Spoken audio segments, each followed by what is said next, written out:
country's wallet. To protect the budget and keep it in check, and you can get involved, just visit jampja.org. Me, I go show them my way of justice. I'm abused.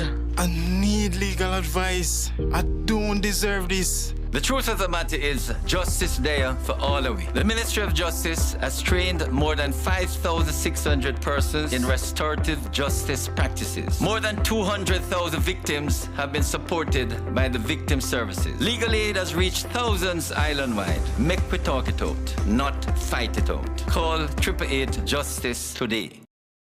The following is brought to you by the Office of the Prime Minister. Jamaica is changing right before our very eyes. Across the island, billions are being invested into our road networks, from farm and community roads to major roads and highways. Dozens of communities across the length and breadth of Jamaica are receiving access to reliable potable water for the very first time. And thousands of Jamaicans have become homeowners thanks to the historic shifts in policies of the National Housing Trust, making it easier for Jamaicans to receive funding. Not to mention the record number of houses being built. Never dreamed you would own a home? No matter your circumstance, home ownership is possible for you, thanks to the government's new social housing program specially designed to meet the needs of poor Jamaicans at no cost to them.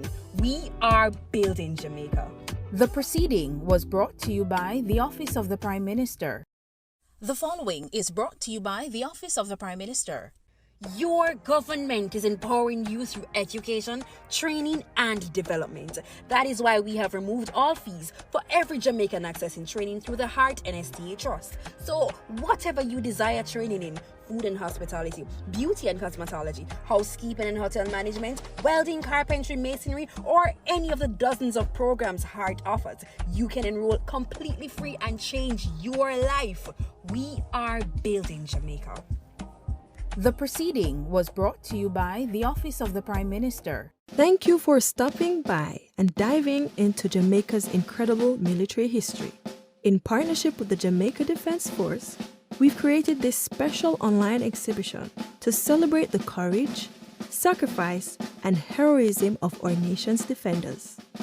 Get ready to explore stories of bravery, proud moments, and remarkable achievements, all from the comfort of your own home. We invite you to immerse yourself in Jamaica's military heritage and discover the legacy of those who serve. Enjoy the journey.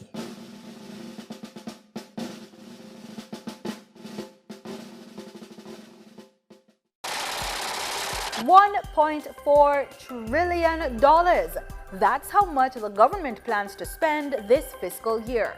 Watch PBCJ's live coverage of the budget debate, March 10 to March 24, as the government outlines financial plans for the upcoming fiscal year, detailing funding for health, education, national security, social security, food security, and infrastructure.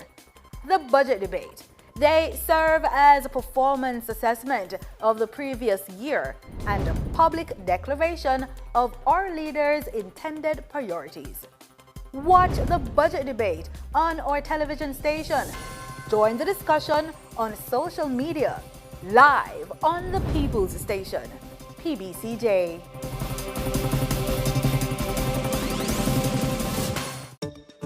Each year, the Jamaican Parliament approves billions in tax dollars to buy goods and services for Jamaicans. Awarding contracts to private companies to provide public goods and services is called public procurement, and it is a major hotspot for corruption. Can citizens spot the red flags in public procurement and help the government protect our taxes? Yes, they can, and here are 6 to watch for. Direct contracting. When contracts are frequently awarded to one supplier without other companies competing to offer a better price and quality, we usually end up paying more and getting less. Contract splintering. Big projects need big money and higher level approvals. But if the contract is cut up into smaller ones, it won't need external approval from offices like the Public Procurement Commission or Cabinet. This makes it easier for contracts to avoid additional scrutiny. Timing of advertisements. Contracts advertised during distracting periods like the holidays can result in less competition and a really strong advantage for the favored company. Like Christmas time, work slows down and companies are less attentive to business opportunities. Emergency contracting. Claiming emergencies allows officials to legally bypass normal procurement rules, making it easier to award contracts to favored companies. Contract timing. Contracts awarded just before or after election can be payback for campaign support and not based on what Jamaicans really need. Collusion. And what if penalties are not enforced when work is poorly done? This could be a contractor and public official working together for private benefit. And if it is, this is collusion. These flags do not prove corruption, but they trigger questions that citizens must ask. So mind your business, Jamaica. Visit the JAMP Procurement Tracker to monitor government contracts. If you spot these flags, use our ATI tool to ask questions and demand accountability. Join your big sister Raquel as she reintroduces the cast of Vibrations and their educational adventures to the screen. See Ronson and the gang experience the world firsthand through interviews and interactions. Vibrations, where kids are taught about the world from someone they can relate to. Join us every Friday at 3:30 p.m. to hang out with your big sister Raquel and the kids of Vibrations. Right here on PBCJ, the People Station. Me, I go show them my way of justice. I'm abused. I need legal advice. I don't deserve this. The truth of the matter is, justice there for all of we. The Ministry of Justice has trained more than 5,600 persons in restorative justice practices. More than 200,000 victims have been supported by the victim services. Legal aid has reached thousands island-wide. Make we talk it out, not fight it out. Call 888 Justice today. Today, we can report 2 consecutive years of reduction in major crimes and murders, with a significant reduction of almost 20% in murders for 2024. Between January 2022 and January 2025, we have reduced murders by 51%, and January 2025 had the lowest monthly murder count since September 2014. Our efforts have also resulted in the reduction of active gangs by 50%. We continue to increase firearm seizures, and in more communities, we are experiencing less violence. We will realize our vision of Jamaica as the place of choice to live, work, do business, raise families, and retire in peace and prosperity. The proceeding was brought to you by the Office of the Prime Minister. The following is brought to you by the Office of the Prime Minister. To fight crime and violence in your country, your government has invested over $9.7 billion into national security systems. This includes the construction and renovation of dozens of police stations, the acquisition of critical security equipment such as patrol vessels and police vehicles, the recruitment and training of more police officers, and the build-out of the Jamaica Defense Force. Your government is investing in your safety. We are building Jamaica. The proceeding was brought to you by the Office of the Prime Minister. Thank you for stopping by and diving into Jamaica's incredible military history. In partnership with the Jamaica Defense Force, we've created this special online exhibition to celebrate the courage, sacrifice, and heroism of our nation's defenders.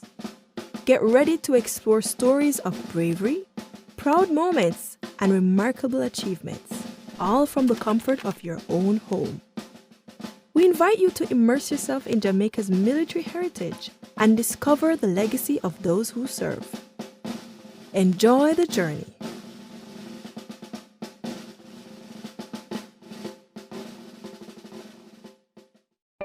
Peace begins with us.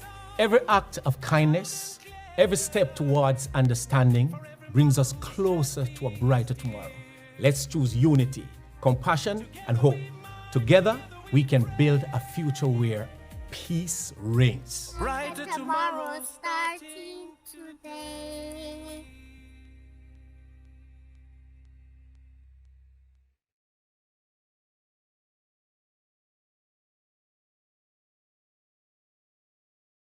Hey, I'm Abijah, the Roots Man.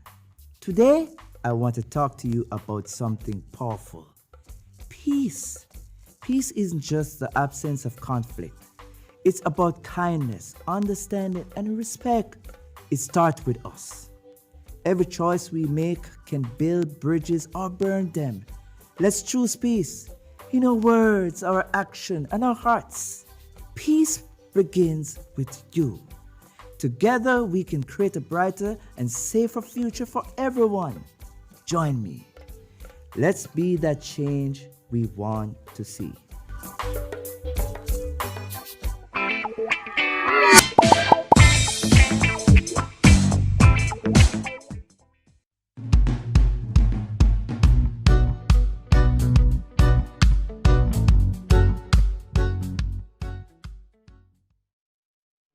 That we all love and serve. The others who are on the way, that they will hastily get here and help us so that we may not spend an inordinately long time in the deliberations today. These are not the mercies we ask, and anything that we have not asked of you, fail not to grant them unto us, according to thy mercies. Amen. Thank you, member. That was a very specific prayer to the Almighty. I'm certain that through me, He'll ensure that we definitely cauterize the time that's spent here today and use it wisely. I want to thank also Minister Samuda for being here and yourself as we proceed. And I want to just acknowledge the team members who are here from the Parliament that support this committee, as well as our stenograph experts and others, as we commence the new session of the Integrity Commission Oversight Committee. No apologies for absence as yet, but I do know that some members are on their way. Oh, the clerk is advising that we have one apology from member Julian Robinson. Any other members? No, I was just saying that I believe that that would have been expected since member Robinson actually speaks today in Parliament. Understood. Yeah. So just as a matter of opening remarks, I want to again thank members, thank all of the staff members who are assisting us, and just to reiterate the importance of this committee in terms of our work here being directly linked to advancing the legislative agenda from the Integrity Commission Act, which was created to advance this Commission of Parliament with its task to prevent, to detect, to investigate matters of corruption or alleged matters. And importantly, the committee is expected in its exercise of parliamentary oversight to ensure that the institutional arrangements and the design to protect the integrity in public life is wholesome and effective and efficient and transparent. So we have a lot of important work to do here, which is why we have been fitted with professionals to give us the necessary support to advance our work. And I do want to take the time to place on record, and for the benefit of members, as we welcome members to the committee, not just the significance of the committee's role, but to identify the parliamentary team that supports us, which comprises, welcome Member Campbell, the parliamentary team, which is comprised primarily of our committee clerk, legislative counsel, committee research officers, Hansard writers, and orderlies. And the committee clerk serves as the principal procedural and administrative officer of the committee. And it is proposed that members who need any support in that regard, you would simply advise the clerk and you will get that assistance in terms of all matters, preparing the agendas, any queries in that regard, recording of minutes, coordinating and arranging persons who would join us here to be interrogated, and generally just managing the circulation and custody of documents that will be placed before us for evaluation. The Legislative Council members, and I'm going through this just because we have new members and for your benefit. The Legislative Council, as a legal officer, will provide advice and analysis on matters that arise in relation to the interpretation of our standing orders as well as the committee's mandate. We have our research officers who support the committee as well by preparing background briefs, conducting research on matters under consideration, and assisting with the preparation or drafting of reports. Of course, we know the Hansard officer is responsible for recording and preparing of the transcript, and our orderlies who are always here with us in terms of all the other arrangements for committees and meetings. As it relates to procedural matters that will be advanced by the Integrity Commission Oversight Committee, I want it on the record, and again for the benefit of members, that we derive our mandate primarily from Standing Order 73D. And Standing Order 73D has in its own composition 5 elements. A, the monitoring and reviewing the performance of the functions of the Integrity Commission.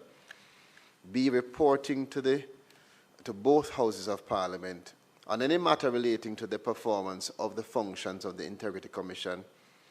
C, reviewing the annual report and any other report of the Commission and submitting recommendations in relation thereto to both Houses of Parliament. D, assessing the effectiveness of the Integrity Commission and the appropriateness of its procedures. And E, convening and considering a report submitted to Parliament under Section 36 of the Integrity Commission Act within 30 days of the submission of that report.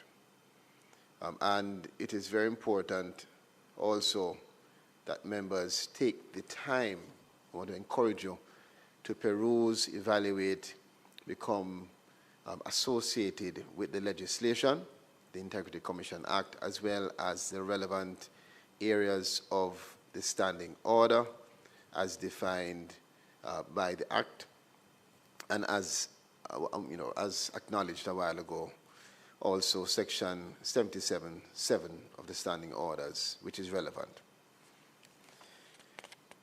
As you go through, you will be reminded of the ethical standards.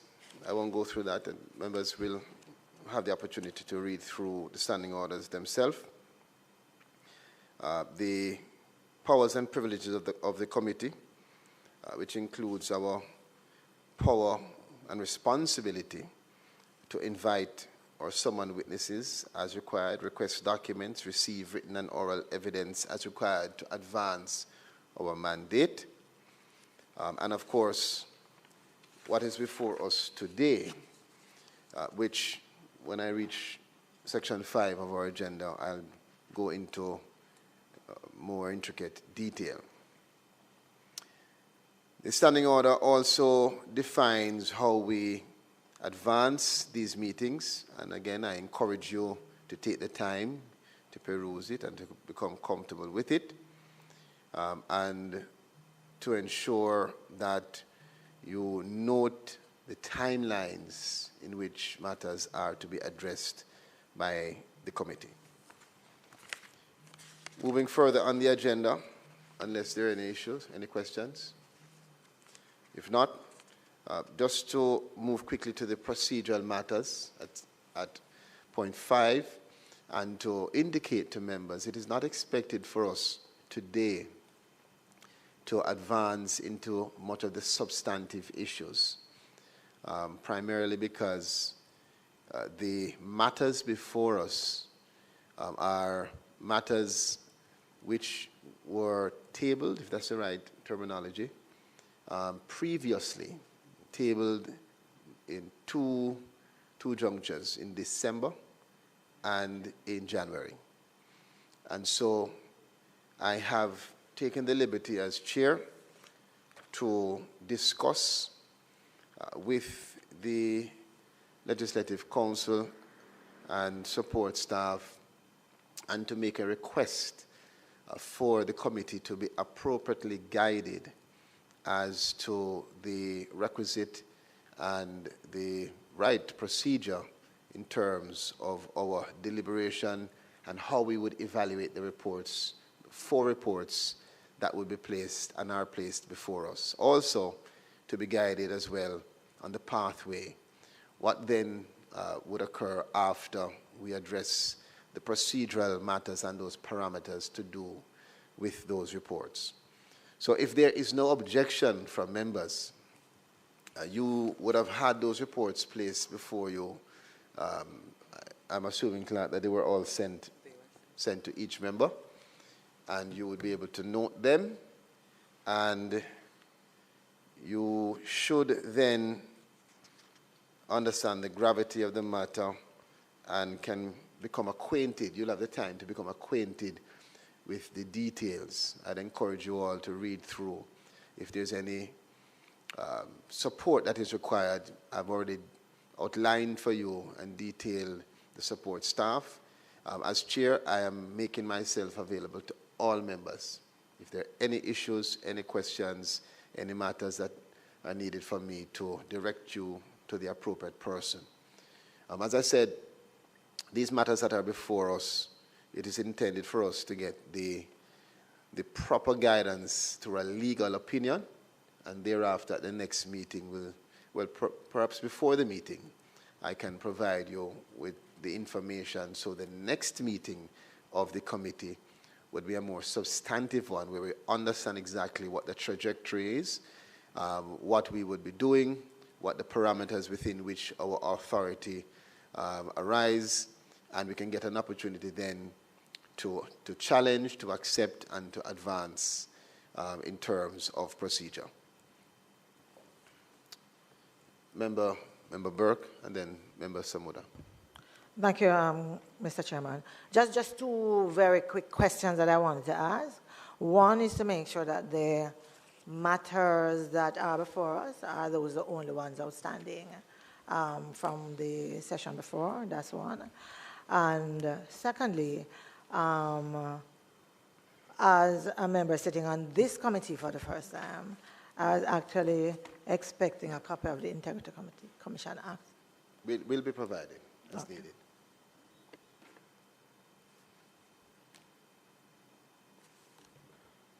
Thank you, Chairman. I'm at one with Member Brown-Burke's questions and comments as well. Would also, perhaps it would be useful to have AG brief us on the full remit under the act of the committee, so that we are acting at one with the legislation in what we, actions here. Beyond that, though you're not diving into the reports before us, there is a report before us where I would like you to ask, through your office, Chairman, to request from the AG's chambers where in legislation it would be, or from the Chief Parliamentary Council, wherever I'm able to get the guidance, where in the legislation you could request audited financials from an institution or from an individual involved in an institution that is not required under law to do audited financials. You want to know? So if you're not in the financial services industry, or you're not in a publicly traded company, or you're not in a company, you're not a stakeholder in a company that has bonds, you would not be required to have audited financials under the law. But there are requests in one of the reports in front of us for audited financials from companies that, based on the name, do not suggest they would require audited financials. Now, that would send the cost of operating these companies up when they're no doubt stakeholders and shareholders who are not subject to the Integrity Commission Act.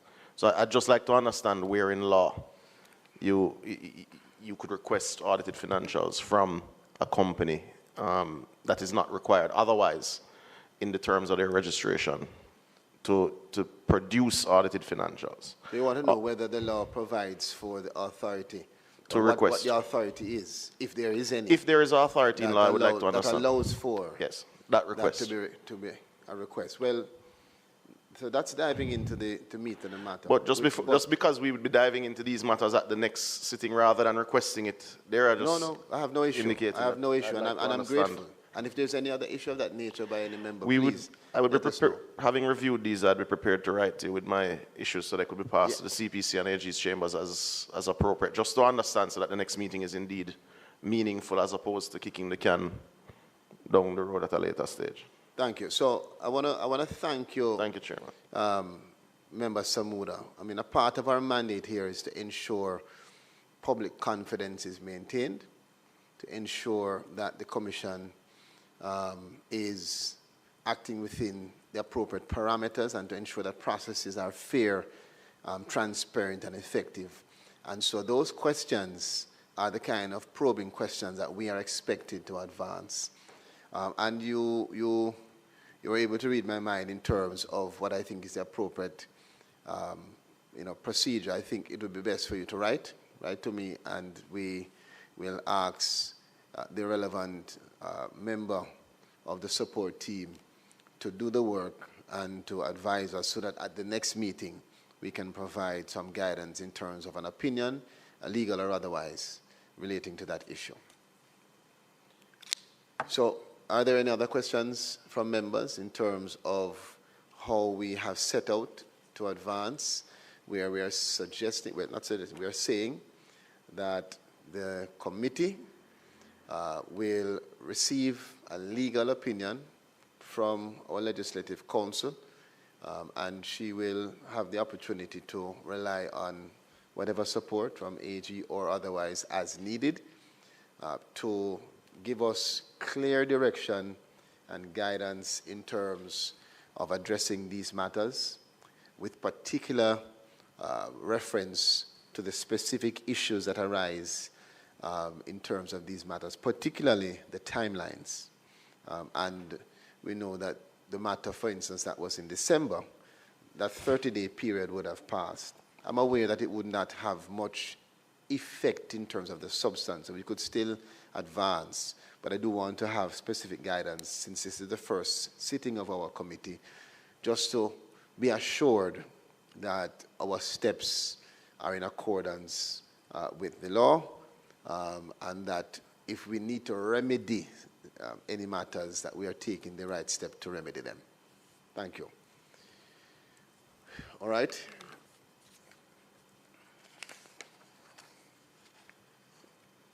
We need to set.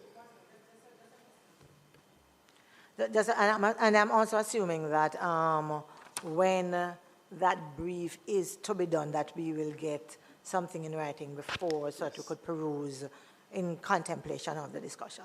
Okay, thank you. But thank you for the clarity, important. And we have that on record. All right, so in terms of the next convenient date, Clerk, or are you proceeding in what's the dates that are available? Do we need to?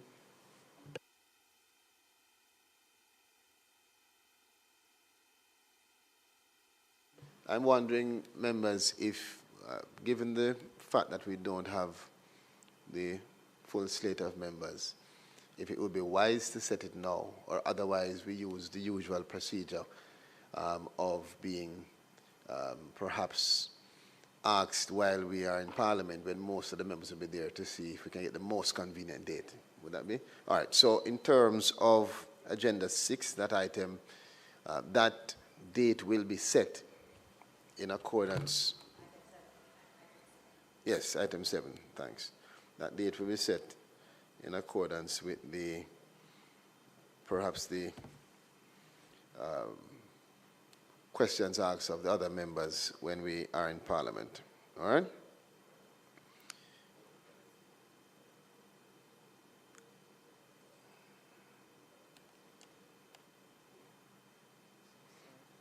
One second.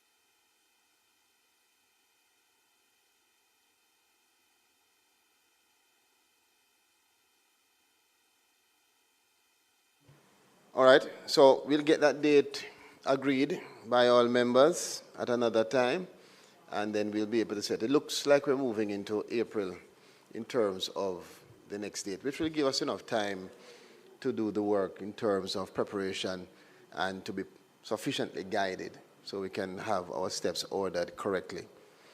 Again, very quickly, members, I want to thank you for attending. It was never intended for us to be too long today.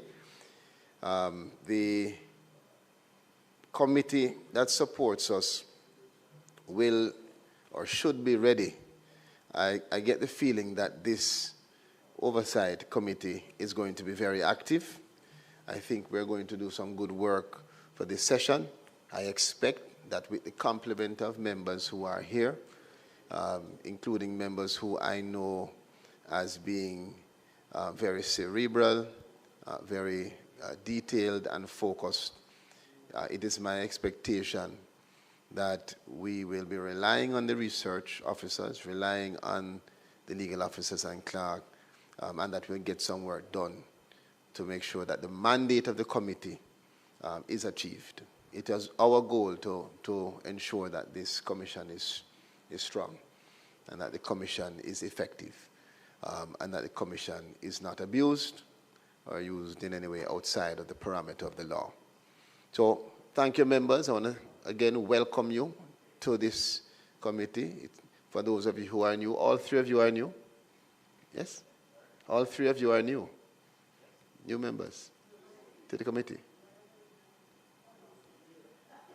He was here in spirit. We could hear him. He wasn't here physically, but he's always here, hanging over your head. I could hear you when I sat there at another time. But I do want to thank you, and I want to again, on behalf of all of the committee members, just express our appreciation to the members who served before, particularly those who are no longer on the committee, but I know that they still act as a reference and a resource for all of us as needed. In that regard, we can move to 9, which is the adjournment, and that's it. So we adjourn until a date to be set. Where's the motion? Oh, yes. If we could, yes. If you could ask, yes. We had the motion for adjournment. We ask that we have at least so moved by Minister Samuda. All right. Does it have to be seconded by Member Campbell? That said, thank you, members. Appreciate you being on the committee. Looking forward to some good work.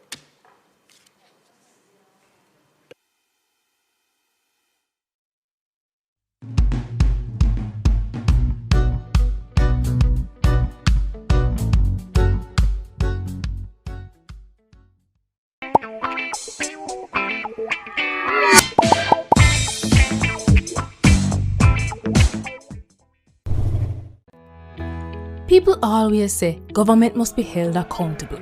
But it's whose job to keep government accountable? And what that really mean? Well, you see, when ministers and public officials have to provide answers for decisions